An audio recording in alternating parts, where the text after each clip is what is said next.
especially for those of you that are new bloggers. Can I have a show of hands? How many of you are new to blogging within the last 3 years? Raise your hand. Okay. How many of you have been blogging for more than 3 years? Okay, so it's like 75, 25%.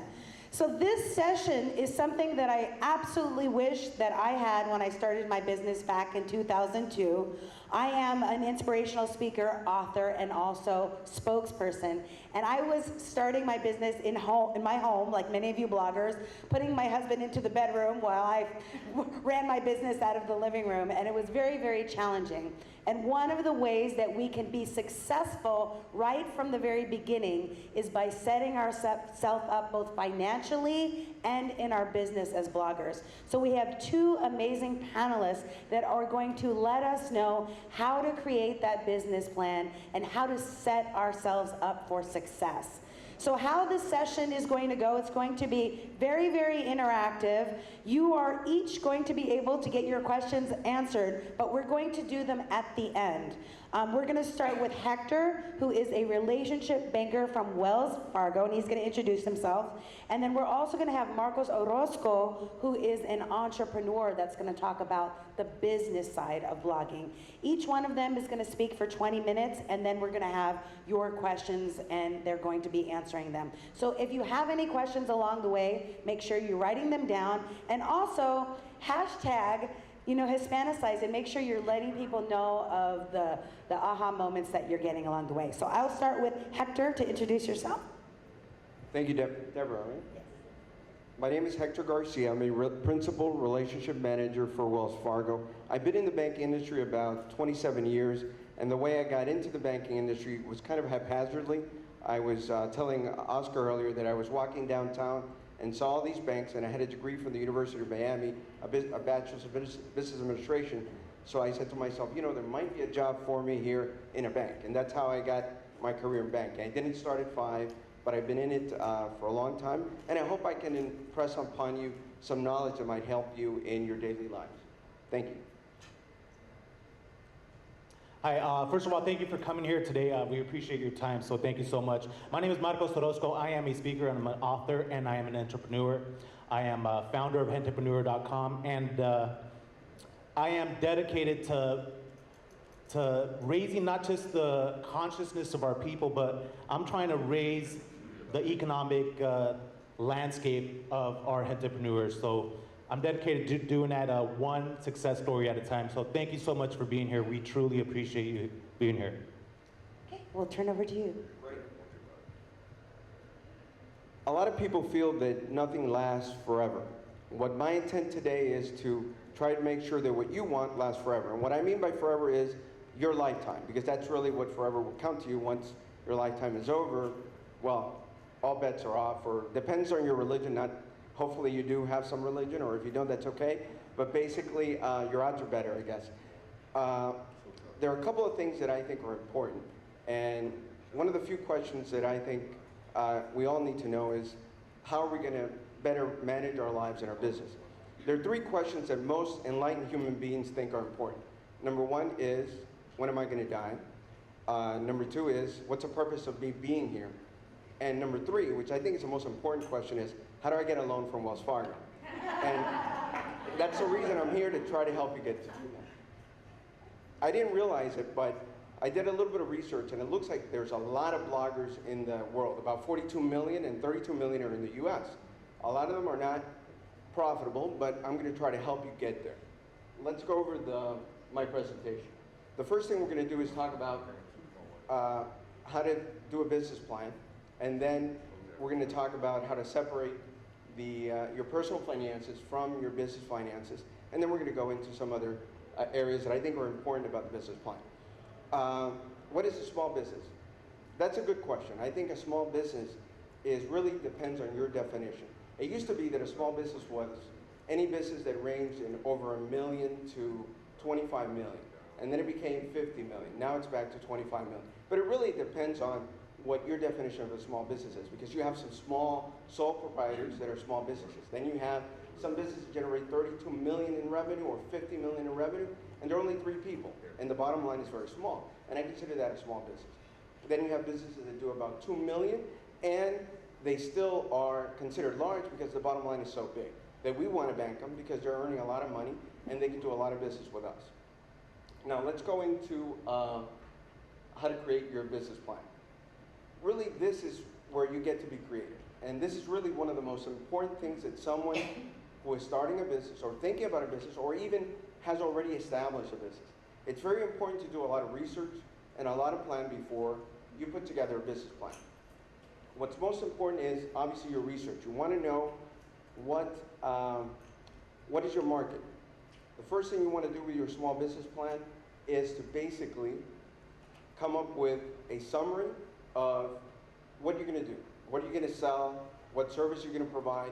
That has to be very specific and very succinct, because a person who's going to read the small business plan wants to know from the beginning, what am I going to do? If you don't have that really clear, you're going to lose them, and you're not going to have them to go into the body of your business plan and really go into the analytics that are very important, the minute details that are going to sell your business plan. So it's very important to tell the individual who's going to read the business plan, hopefully it's a banker, and you're trying to get a loan. Usually that's a reason why you put up a business plan. Or if you want to get investors and you want to get them excited about what you're trying to do. So you want to have that executive summary highlight the most important part of what you're going to do, what you're going to sell, what you're attempting to do. Very important. Second thing you want to do, and we talked a little bit about that, is the market analysis. Research is very important, and most of you should have a background about using the internet because some of you blog or are interested in doing that, or entrepreneurs in media. So the internet is very close at hand, very friendly to you. So you really want to do the research, and the research is right there. You can. I have a coworker that went to the Far East recently, and she got sick. And I asked her what, and she didn't really. She was in a very remote area, and she wanted to figure out. She had a certain disease. Says, how do I get better quickly? Because my husband's with me, and I don't want to be sick throughout this whole trip. So I told her, so what did you do? She goes, I went to Dr. Google. And I go, who's Dr. Google? And I didn't figure out that she Googled her symptoms and found a way to resolve it. So the internet is very keen. You can find business plans, you can find solutions, you can find a lot of market data. You want to make sure you go to the right sites. There are some sites that are people that don't have a lot of knowledge of the industry but are pertaining to do that. You want to go to reputable sites, you do a little bit of research, and that's how you're going to find some of your market data to find out if there is a need or a demand for your services. You want to do that because if you start something that has a lot of competition, and I know that this is very distinct from you, but let's say you say, I want to be the next Comcast. Good, that's great. Comcast has a lot of money, it's almost a monopoly, but requires a lot of capital to be involved in that business. If you've heard of Warren Buffett, one of the things he does, he invests in companies that require a lot of capital, meaning you're not going to be able to compete with him. He'll buy something that I or someone else can't just go and say, I want to do that. So basically you want to do the research and see if there's a way that you can get into the industry that makes sense for you. You don't want to do something that it's not going to materially affect you later on. I think the company descriptions, we already covered that in the executive summary. And I think that should be blended in there. The business plan doesn't have to be specifically structured the same way you see it here. You can do it differently, whatever suits your industry, what makes more sense, how it flows for you, and I think that's important. The organizational structure, most people when they start a business or thinking about a business or creating a business plan don't have a huge organizational structure. It's usually themselves, so they're a sole proprietor, or it might be them and a partner, someone that has a keen idea that is similar to theirs, and they want to collaborate and bring something to fruition to the market. In that case, you would have a big organizational structure. Otherwise, you would just highlight the key people. Marketing and sales plan. Again, you're going to have that pretty much covered when you do your research and your idea. I think passion derives a lot of success for people. And I think that most people, when they want to start a business or thinking about starting a business or transition from a professional background into a private business, they have a lot of passion. I want to be a cook because I see them on TV, everybody's opening a restaurant, so I'm going to do that. That's good, and passion usually helps you cover a lot of holes in your life when you're making that transition or career, but passion can't cover the pitfalls of not planning or having the right research. You want to have that ironed out because if you don't do your research, you might get into a bind, and then later on, you might find it difficult to unravel what you're doing or transition to something else. So you want to have a lot of good knowledge and background. That's how you would develop your marketing and sales plans. Service and product. I think you identify that at the beginning of your introduction. Tell them what the service is going to be and the product you're going to do. I guess for most of you, it would be blogging. It's going to be the service you're going to provide, or it's a product. You want to add value. You want to show why there's an added value for what you're doing. You want to add that clearly in the beginning and throughout your business plan. How is that going to do? How are you going to add value? Funding requests, financial projections. This is really the most important part of your financial plan or your business plan, and a lot of people won't get there because you didn't do a good summary and won't read it. But it's very important that when you're doing a financial plan that it's not super conservative, meaning that you don't do a financial plan that is, oh my God, I'm going to be so conservative, I'm not going to make any money. And recently I met with a client who had the perfect startup. What we call a startup is basically a new business. They're just starting from scratch, never existed before. They're going to incorporate or have a limited liability company or a sole proprietorship. So they were starting from scratch. This individual started a company that ended up being over $250 million. He sold to somebody else. He had a non-compete agreement. And now he realizes the non-compete is going away, so he can compete again. So he started, he came to me for some money, but it's a brand new company. So for us, it's very difficult to lend, and I'll get into that later on, to lend to brand new companies, meaning a startup or a new business. And this individual, very financially savvy, has been an executive, worked for a billion-dollar company. He sold his company to a billion-dollar company, made some money, now he wants to go and compete. His non-compete ends in April, can't wait. He already incorporated, he's ready to roll. He sent me a business plan. The first thing he didn't have was he didn't have a clear summary of what he wanted to do. So nobody knew who his customers were. He kind of highlighted and patched through the whole business plan, but he didn't clearly identify that, or what made them a clear advantage. But the most bad thing about, or I shouldn't say damning because that's a bad word, but really a really difficult scenario for us was in the financial sections. He was super conservative. He didn't want to sugarcoat everything, so he didn't make any money in the first year. Well, the bad thing is if you don't make any money, why would we lend to you? You're not going to be able to pay us.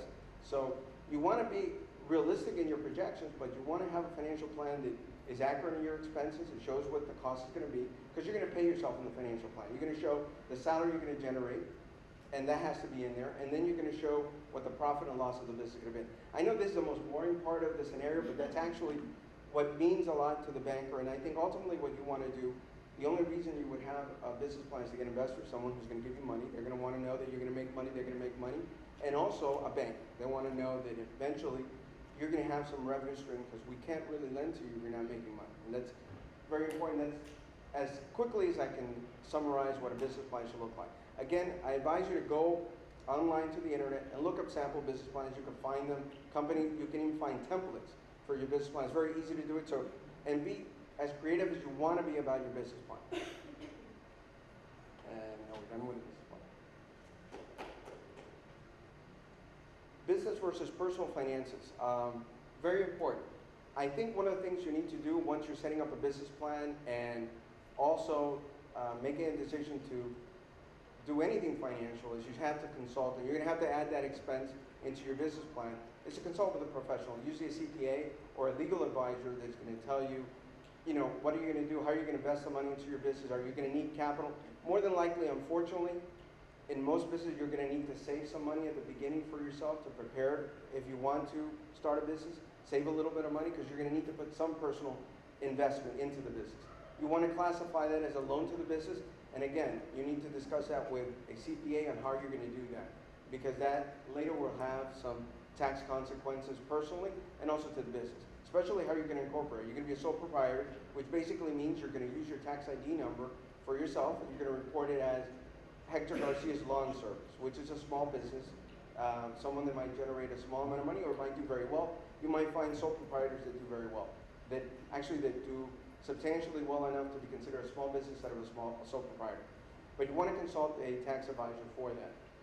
You don't want to start a business and find out down the road that you had to lend some more money to the business and not have that planned out. You want to hash that out in your business plan. Think about that very well when you're going to make that investment into the business. How to establish your business credit. This is usually the most difficult part of my presentation. You already have credit. If you've gotten a credit card, if you purchased a car, a home, you've established a credit history. So you already have really credit that for someone that's going to be an entrepreneur or a startup, that's the credit we're going to look at.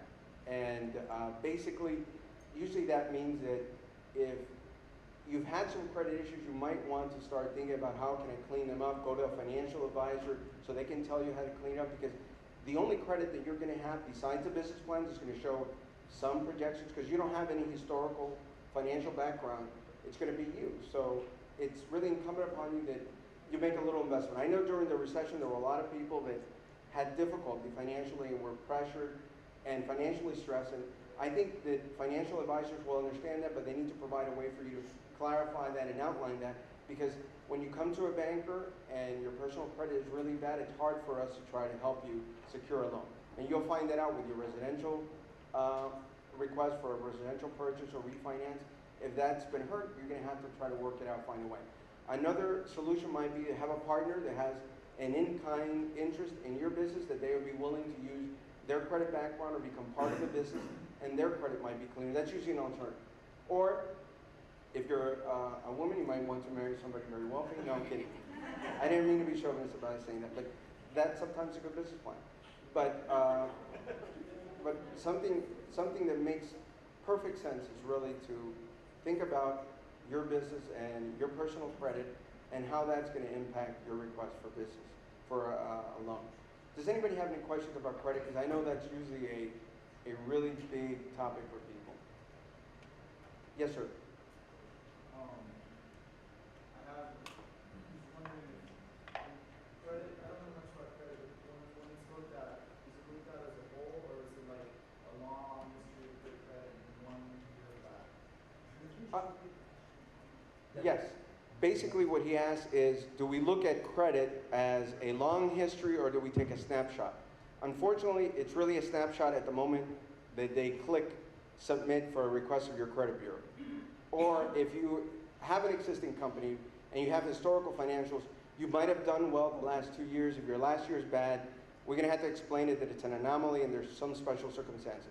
But unfortunately, that's the way the credit landscape is established today. There are 3 major credit bureaus.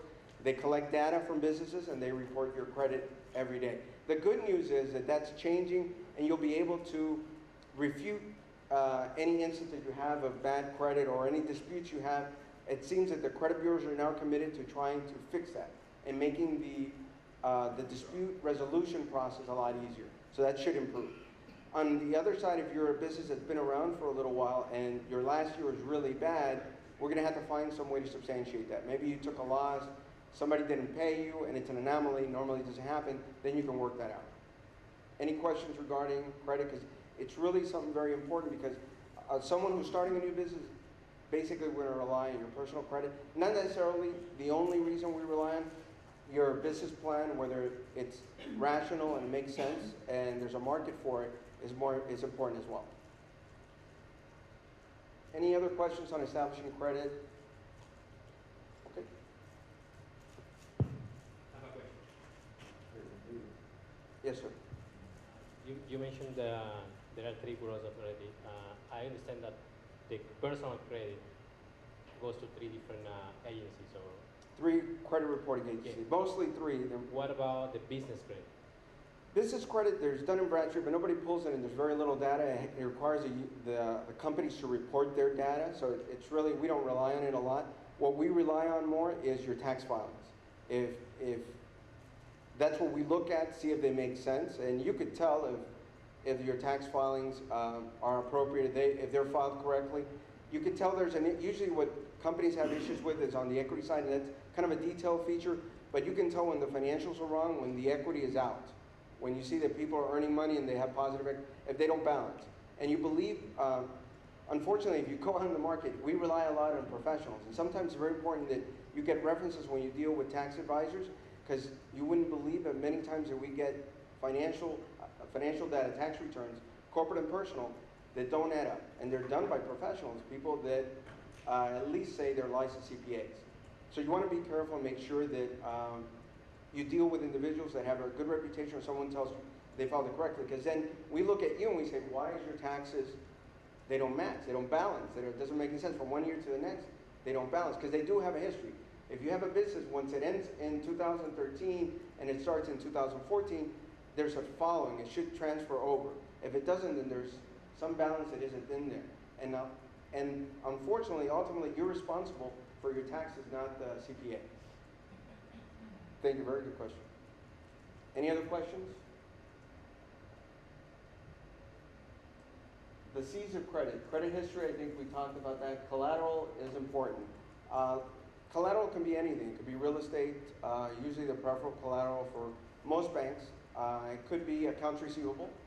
People owe you money, so we consider that a collateral because in the event that you don't pay, we can secure it. We get a lien on those receivables, although very difficult to collect.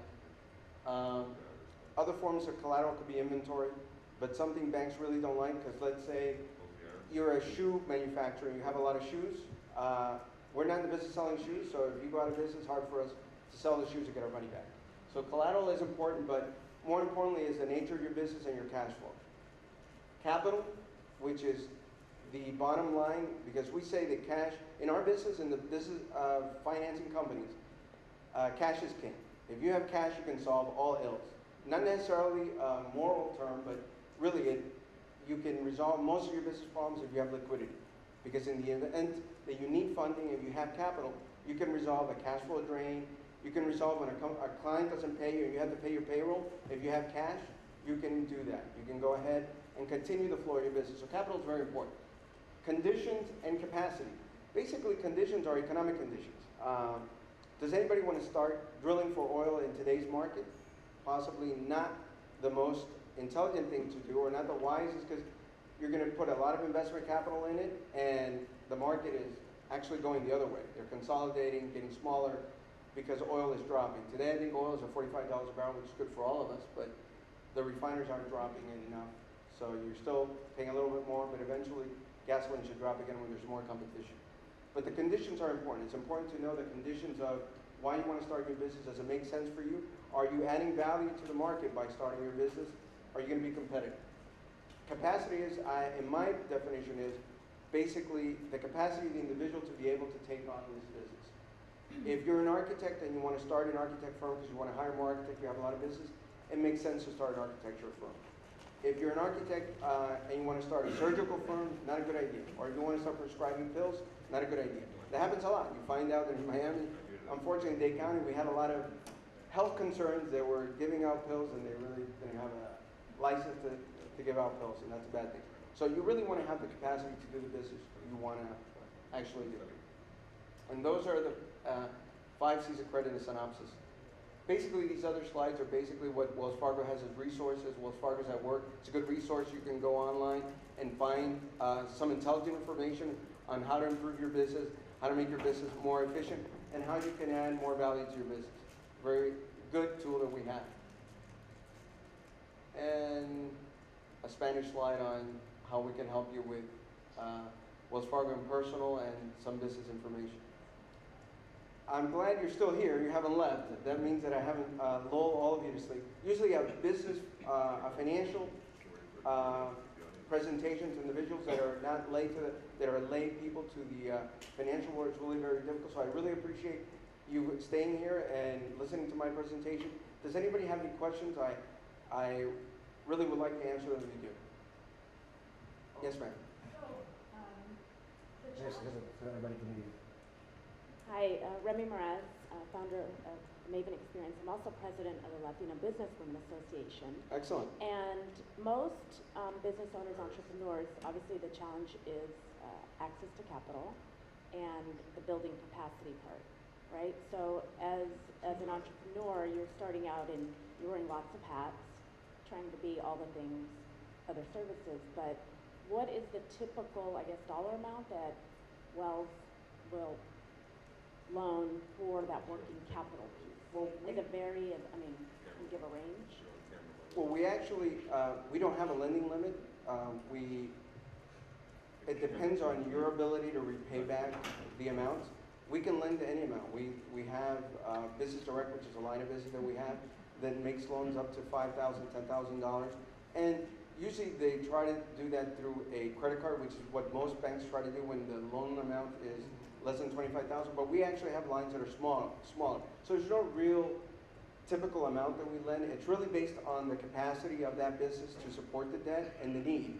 If you tell me, well, you know, I need 25,000 because I need to drive in a nice car because I want my clients to see me in a nice car.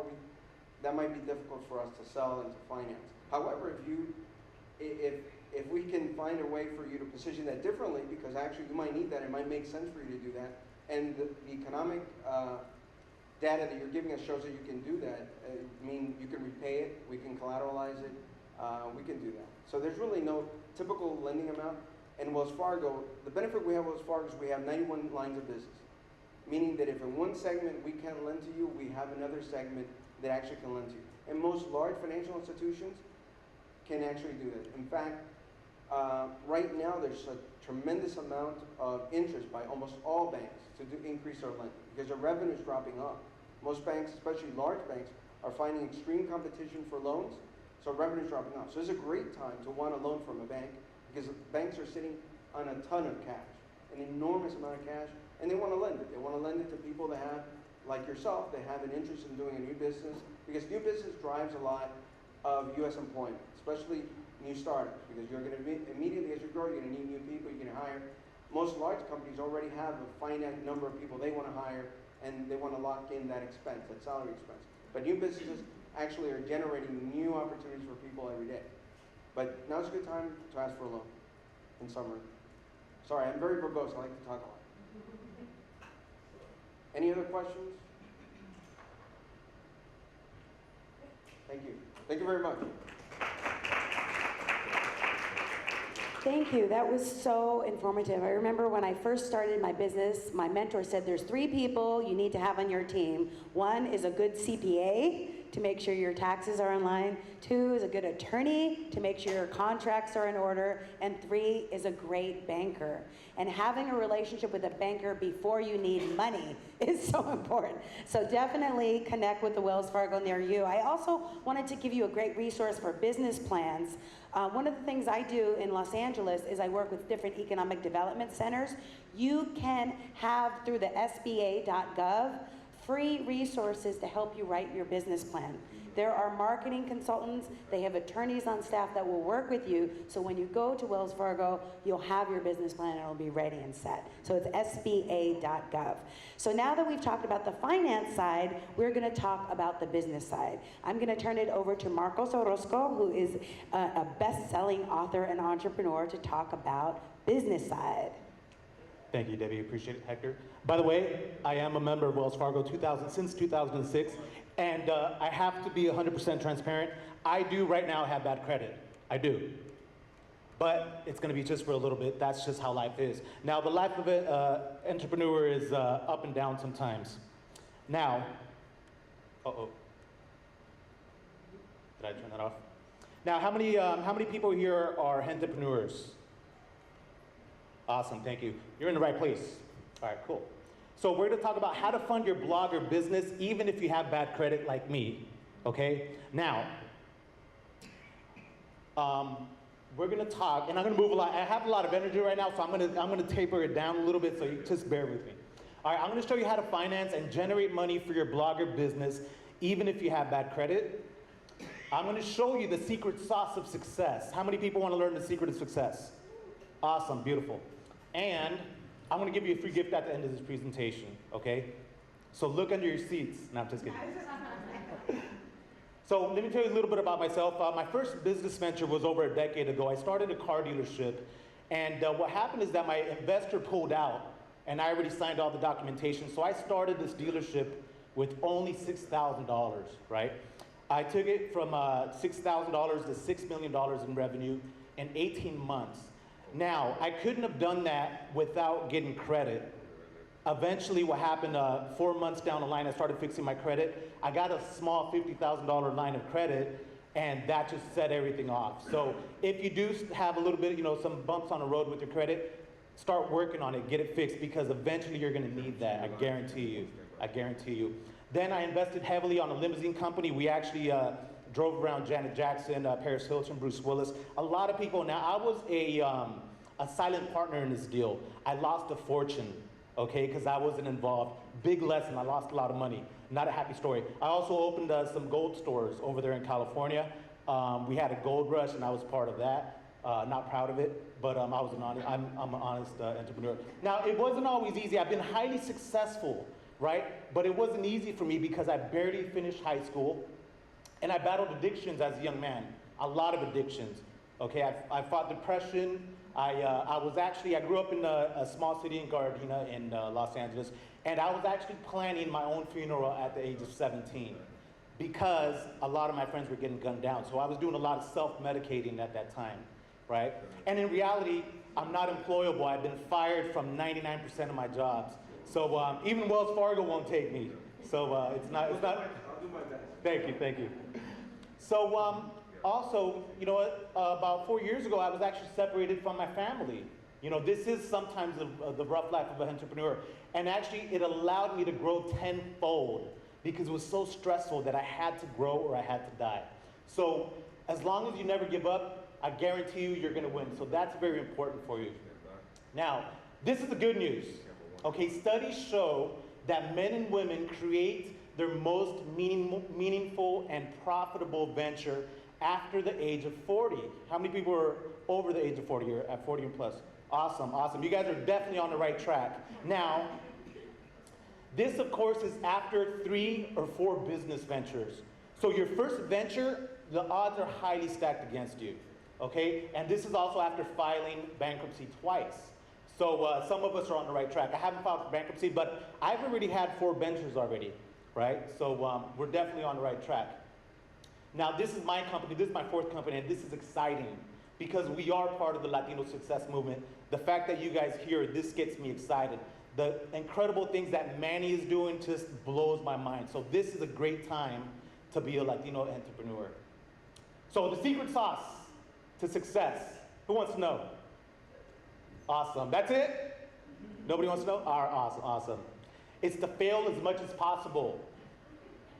I guarantee it. You have to fail as much as possible. We can't have day without night. We can't have good without evil, right? You can't have black without white. So there's no way you can succeed if you're not failing. I guarantee you that. Ask every highly successful person. They're going to tell you the same thing. Now, the quicker you fail, the quicker you're going to succeed. So don't be afraid to fail, and fail quick, fail small. But if you're not failing every day, you're not doing it right. Now, of course, there's a little caveat behind this. You have to learn from your failures, because if not, you're going to repeat them over and over and over, and that's not fun, right? So let's make sure we're learning from our failures. And you know what? One of the things that hinders our success is the fact that we're scared to do anything because of what our friends are going to say, right? We're scared to do things because what's our mom going to say? What's our dad going to say, right? So don't worry about that. This is your journey. That's not their journey. This is your journey, okay? And when I speak in front of people, and especially in front of kids, I tell them I'm a professional failure. I fail nonstop, and I'm okay with it. And it took until I realized that I was very limited in my growth. When you're scared to fail, you're not gonna grow to your full potential. I guarantee you that, folks. So don't be afraid to fail. That is the secret sauce of success. So let's talk about money. Yes? Now, there's something that's said that we talk about now. We say that the 50,000 is the new 5 million. Let me say that one more time. 50,000 is the new 5 million. Why? Because we can now leverage trillions of dollars of technology, of infrastructure that is there for us almost for free. YouTube, iTunes, Amazon. We can tap into these resources. So 50,000 bucks in today's world, not brick and mortar, but in the digital world, is worth a fortune. Now, with that being said, I highly recommend never to mortgage your house to get money, especially if it's your first business venture, because 90% of businesses fail. 95% of businesses, internet businesses, fail as well, right? So your chances are highly stacked against you. So if you're gonna mortgage the future of your family, it's gonna be very, very difficult, and odds are very bad. You might as well put everything on red, and now you have a better shot, right? So don't do that, please. It's gonna cause a lot of friction. So how do we get money for your business, right? I'm gonna go through this very quick because of time, but we can get a loan from a bank, right? You gotta get good credit, and Hector explained how to do that. That's awesome. You can get a loan from friends and family. I still don't recommend this because your odds are still bad, and that's gonna cause some conflict within your family, and your relationships. You can go to venture capital, or you can go to angel investors, and that's actually one of the popular ways to get money right now. But there's a lot of, I see you shaking hands, right? There's a lot of, you gotta learn a lot before you get there. There's crowdfunding. There's a lot of companies that are being launched online, like Kickstarter. They have so many places that you can go. You can partner with get a partner with capital, or you can marry into money, right? But in reality, we can get a partner with capital. Now, this is important right here. What I'm gonna tell you is so important. Not all partners are created equal, right? When I launched Entrepreneur, it was just an idea. I texted to a buddy of mine. He offered me $75,000 right off the bat for 50%. I said, no, thank you. He said 35%. I said, no, thank you. I was gonna give him 10%. Actually, I went up to 15%. And he passed on that deal, but later on I realized that this wasn't even the right partner. He just has cash, but he is definitely the wrong partner. So I'm glad that that didn't work out. That was perfect for me. Just because they have money doesn't mean they should be a partner. Does that make sense? Yes. Awesome.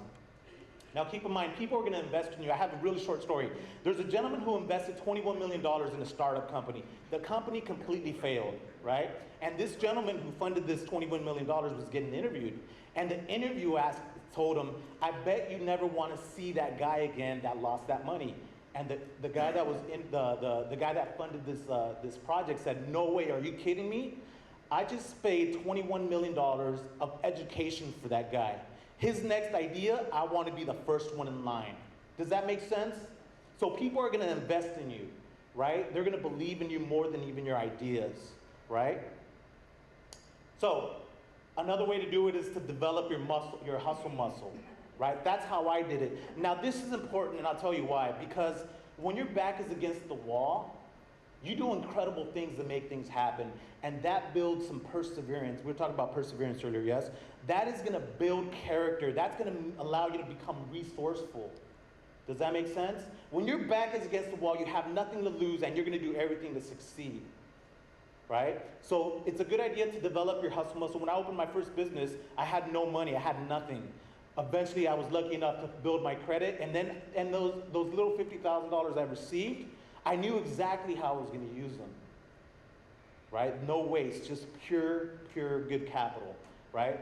So how specifically do we make money, especially in the digital age? This is what we're going to talk about right now. How are we doing with time? We're doing good at 15 minutes. Beautiful. Oh, I'm going too fast. I'd rather slow down. All right, cool. Number one, build a list. Any bloggers here building lists? This, I probably paid about $100,000 to learn that. That is the most important lesson, the most valuable lesson. If you're doing digital products, if you're blogging, you have to build your list. This is your assets, your digital assets. I heard Mike Koenig's, he's on the cutting edge of marketing. He says, look, I can lose it all today, and if I have my list, I'll get it back tomorrow, right? That's how powerful this is. List building is very powerful. Now, we want to nurture our list, right? The days of it here, I'm going to sell you something no longer exist. Right? They'll shut you off. So you give valuable content, right? You give, then you make an offer. Give, make an offer, right? So you want to nurture this great content, great information that's relevant to your people, to your tribe, right? And then you make an offer. It's simple as this. Banana, strawberry, peach, here's an apple I'm selling, right? Now we want to create tremendous value. This is something that you, this is the key to the kingdom right here. Survey your tribe. Your people are going to tell you what their biggest needs are, right? Your tribe members are going to tell you. You want to ask them, what is your common pain? What keeps you up at night? And then you're going to hear this common theme, right? So survey your tribe. Hey guys, by the way, how can I help you? How can I serve you the most? And then they're going to tell you. And then you're going to find a solution that will be that they will be more than happy to pay you with, because it solves a problem. It improves the quality of their life. Does that make sense? So if you survey my list and I say, hey guys, what's the biggest problem? And some of them are going to say, I need to lose 10 pounds, right? So now you have to be able to create that solution, and they have to be willing to pay for it. Does that make sense? No, so I did my experiment. I tried this myself. I surveyed my list. I said, guys, where does it hurt the most? How could I help you? How could I be of service? Right? And they told me, we have mindset issues. I said, good. I used to have them, and I still do, but not much, right? The best investment is in yourself, mindset. The best investment, I guarantee you. And then some other one said, we want to write books. We don't know how to write books, right? So so this was a common, and some other people said other things too, right? But this was a common trait. So I'm like, all right, cool. Now let me see if I can help them, right? And I knew I could help them with the mindset because I have been working at that for a long time. So now what I did, I launched a book called Midas Mindset for Entrepreneurs. And now I'm actually pre-launching my book and my product. I'm pre-launching without even making it really. Actually, my book is made, but my product on how to write books is not finished. I studied this for 6 years. I showed people how to write books on, as a consultant. I've been part of 43 book launches that have become bestsellers, right? But I haven't created a physical product yet. So this is what I'm doing. Why is pre-launch smart business? Let me tell you why. Because first, you get paid before you make it. If nobody buys it, don't make it, right? If people are buying it, that's giving you proof of concept. Now, this is very important. This is what a lot of marketers do. The smart marketers are going to pre-launch every single product. Does that make sense? Are we on the right track? Has anybody launched a product here? Awesome, beautiful, awesome. Now, once you get paid, if people are buying your concept, your idea, right, you're now obligated to make this product. Right? If you don't sell, let's say you only sell like maybe $500 worth of opt-ins or people that buy, then you just return the money. It's probably not worth making, right? Now, this is important. If I have an idea and I'm going to start creating a product and I take 2, 3 months, 4 months to make it, and then I roll it out to people and nobody buys it, then I just wasted time. I wasted money, and now I'm going to be disappointed. That's why a pre-launch is so important. Also, this is actually one of the main reasons why you should pre-launch a product. Because the people that bought your product, they're gonna actually help you create the product, and it's gonna be much better quality. Because now you see what their pain problems are, their pain points. They're gonna ask the right questions, right? And now you're able to bring more value to these people because you're creating a much better product. So, in conclusion, we can sit here and we can show you how to make money. Right? There's so many different ways to make money. And if you don't listen to only one thing as I'm speaking here today, is to love yourself. Because at the end of the day, you have to be able to look in the mirror. Billions of dollars are worthless if you're not happy within yourself. So learn to love yourself. We beat ourselves up so much. We're so hard on ourselves. But love yourself to death. And then the money's just gonna come, I guarantee you that. So don't forget that. That's my message to you. Love yourself. I really, this is where it's at. Now, as a free gift, I'm going to send you a free PDF copy of Midas Mindset. You can email me at hentepreneur@gmail.com. And on the subject, just write Hispanicize. I might even launch this tonight. I'm not sure yet. Or tomorrow, but I'm going to launch this book probably within the next couple days. So I'll send you a PDF copy. The PDF is ready to go, right? And also, tomorrow, I'm going to have a talk called 5 Simple Steps to Writing and Self-Publishing Your First Book. This is going to be a lightning talk. And this is tomorrow, 11:25. I don't know exactly where. But it's probably going to be in Miami in the International Airport, Hotel. Thank you, sir. And thank you so much. I really appreciate your time. Now, Q&A. We have Q&A for both of us. Any questions? The email. Yeah, can you go back to the email?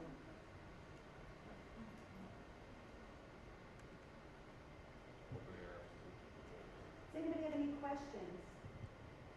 Thank you. Any questions?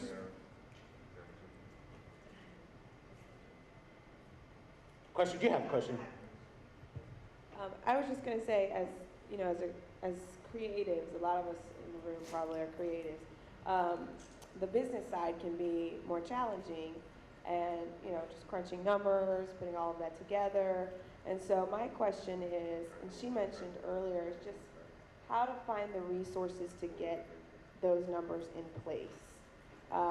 You mentioned the SBA.gov website, but is there anything else out there, any organizations that can help get some of that in place? I'm going to give it the mic. Definitely a great question. In business, you have to know your numbers. You don't have to be good at numbers, but you have to know them on a daily basis. And if you're not good at that, you delegate that to somebody else, but you need to be in tune with that. If you're good at this, delegate what you're not good at, but you have to know your numbers. Great question. I think Remy, before, who mentioned she's from the National Latina Businesswomen's Associations, there are a lot of associations for small business owners, and when you join one that you feel good about that's in your area, they have boot camps that will help you with business plans and prepare. There's also WeBank, which is a Women Business Entrepreneur Network that helps you to get your minority certifications, and they can also give you great resources. But like you said before with Dr. Google, everything is online, but it takes the time in doing the research. And I think the thing that I learned the most as a small business owner is just to ask the right questions and you'll get the right answer. So there are the resources out there. You just have to look for them for sure. Yes. And I think you can go to a banker. Your personal banker should be able to guide you through that. They can tell you who are the local resources. Their SBA rep will tell you who's the local organization that works with the SBA to help you form a business plan.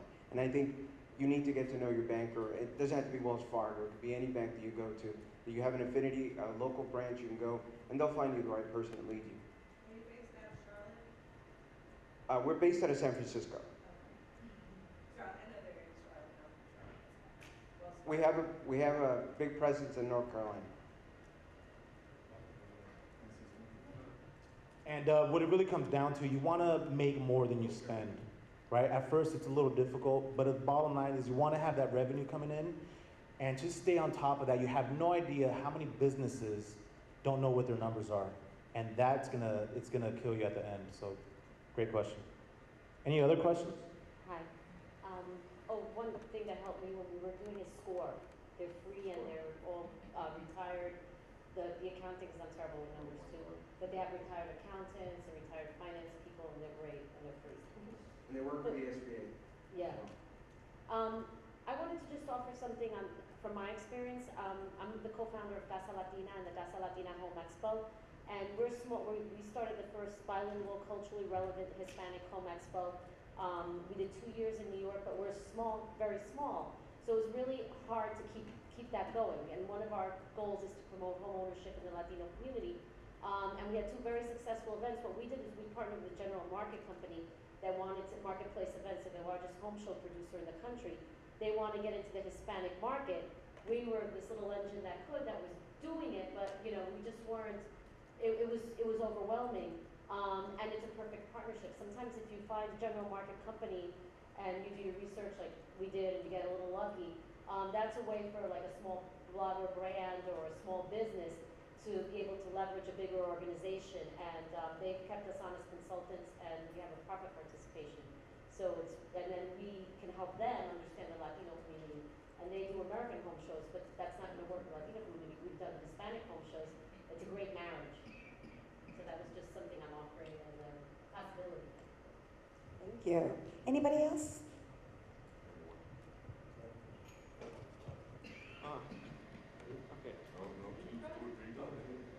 Okay, my name is Alberto Saldamando. I blog about technology, and something I really want to do now is I want to monetize my website, my blog, but I'm still in the early stages. I already talked to people at the Hispanic Business Initiative Fund. I know they got one office here in Miami and another one in Orlando, and I'm not sure if in another places here in Florida.